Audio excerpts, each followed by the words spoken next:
Hi team, today I am going to be talking to you about Shopify flows, and if you're not using Shopify flows, you should actually be doing so.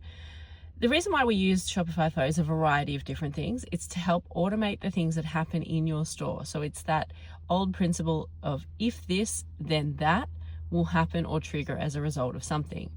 So Shopify Flows is like an app within inside Shopify. So you actually need to go to the Shopify App Store and download Shopify Flows. And then we use it to tag all sorts of stuff. So it could be wholesale orders to create an automatic tag if it comes from a certain customer. It could be location because we do split ship for some of our brands. So they might have a store in another state and we have a store here, or whether or not they've got a store that actually is open and they'll send the stock from them. So we use the tags, or we use the flows to create a tag, which will then allow our orders to be filtered from our shipping system, and then we can send it.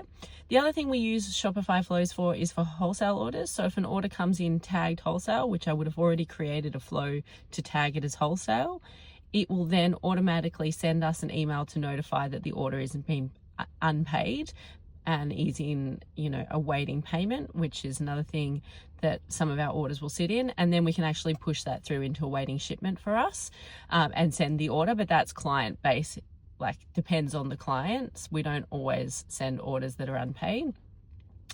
Other things we use flows for is also automatically holding orders if you've got pre-order stock. So I set up one about a fortnight ago that if someone purchased this item, I would then automatically hold the fulfillment and we would tag that product. So it doesn't even come into our shipping system as ready to ship. So that was a really easy way to do that.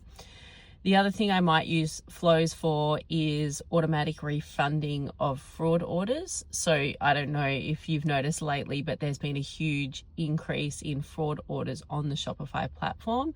So I don't know where they're coming from. Now for our clients, if they're high or medium risk, some of our clients will just automatically refund it to stop going down the path of having a chargeback. So that would be another thing that we use flows for. Generally, you can do anything with Shopify flows. So I usually go to the template store, start there, and then start to build out my if this, then that sort of flow or automation. So if you want to learn more about flows, happy to tell you more about that. Please reach out to me. Happy to tell you more, and we can go from there.